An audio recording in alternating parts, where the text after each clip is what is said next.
नमस्कार, मैं डॉक्टर अमित त्रिपाठी और बीए एलएलबी सेकंड सेमेस्टर में मैं आपको पढ़ा रहा हूँ और मई में संभावित परीक्षाएं हैं।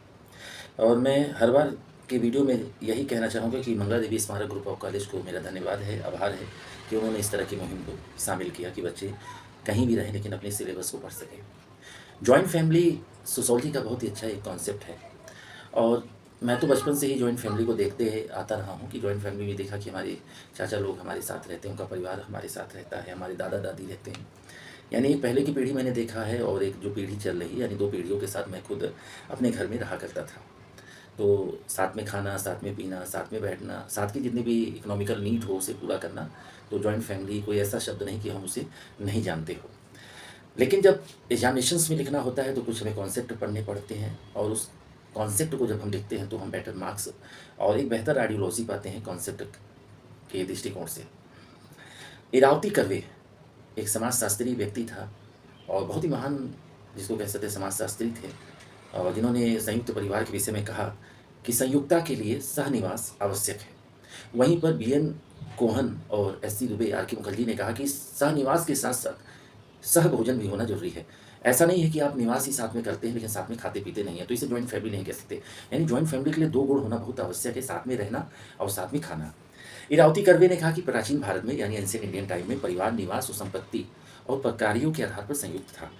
अब इरावती कर्वे ने जॉइंट फैमिली पे काफ़ी लिखा और पढ़ा, तो उन्होंने 5 विशेषताएं बताई कि जॉइंट फैमिली की क्या 5 विशेषता है। पहला, सहनिवास यानी साथ में रहना। सह रसोई मतलब एक ही जगह सभी लोग का खाना बनना, कि नहीं है कि साथ में चाचा चाची रह रहे हैं, उनके बच्चे रह रहे हैं लेकिन खाना साथ में नहीं खाते, सब लोग अपनी अपनी अलग रसोई में खाते हैं, ऐसा नहीं होना चाहिए। सह संपत्ति, ऐसा भी नहीं है कि साथ में रहते हैं, साथ में खाते हैं लेकिन संपत्ति सब अपनी अलग रखते हैं और जो भी इकोनॉमिकल रूप से कमाते हैं, अर्निंग करते हैं, उसे भी अलग रखते हैं। यहाँ इस तरह का चीज़ नहीं होना चाहिए, सब साथ में रहते हैं, साथ में खाते हैं और परिवार की जितनी भी आवश्यकताएं पड़ती हैं साथ में मिलकर लोग पूरा करते हैं। पूजा मतलब सभी लोग मिलकर सुबह की शुरुआत जो होती है, प्रातः की पूजा घर में जाकर पूजा एक साथ मिलकर करते हैं और सभी में कोई ना कोई नातेदारी संबंध होता है। यहाँ इरावती कर्वे ने बहुत ही अच्छे तरीके से जॉइंट फैमिली की 5 विशेषताओं को बताया है, जिसे आपको हमेशा याद रखना है। जो आपके पेपर में जब आप लिखेंगे कि जॉइंट फैमिली क्या है, तो आपको कुछ नहीं लिखना है जॉइंट फैमिली की, आपकी तो एक सोच है ही, लेकिन उस सोच में इरावती कर्वे का अगर ये आप एक कॉन्सेप्ट लिखते हैं कि 5 विशेषताएं होना चाहिए: सहनिवास, सहभोजन, सह रसोई, सह संपत्ति और कोई नातेदारी संबंध। फिर से बता दूं, सहनिवास, सह रसोई, सहभोजन भी कह सकते हैं, सह संपत्ति, सह पूजा और कोई नातेदारी संबंध। आरपी देसाई ये भी एक समाजशास्त्री थे। उन्होंने 1956 और 1958 के दौरान 423 परिवारों पर सर्वेक्षण किया और उस आधार पर परिवार के विभिन्न यानी वर्गीकरण को बहुत ही अच्छे तरीके से समझाने की कोशिश की।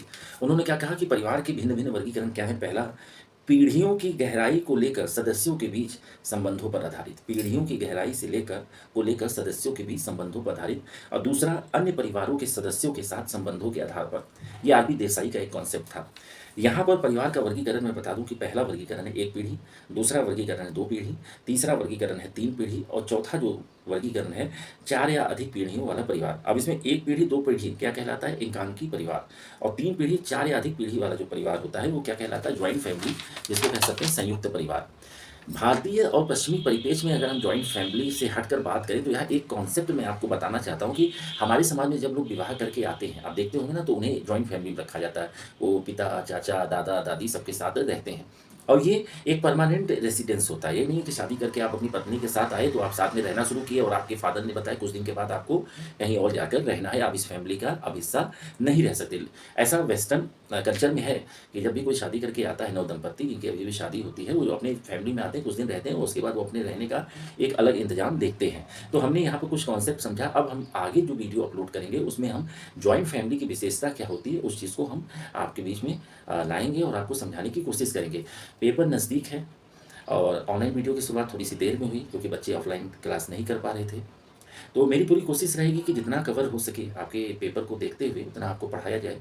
और किसी भी समय वर्किंग आवर में आप मुझे फ़ोन कर सकते हैं और मेरा व्हाट्सअप नंबर है 9889234560।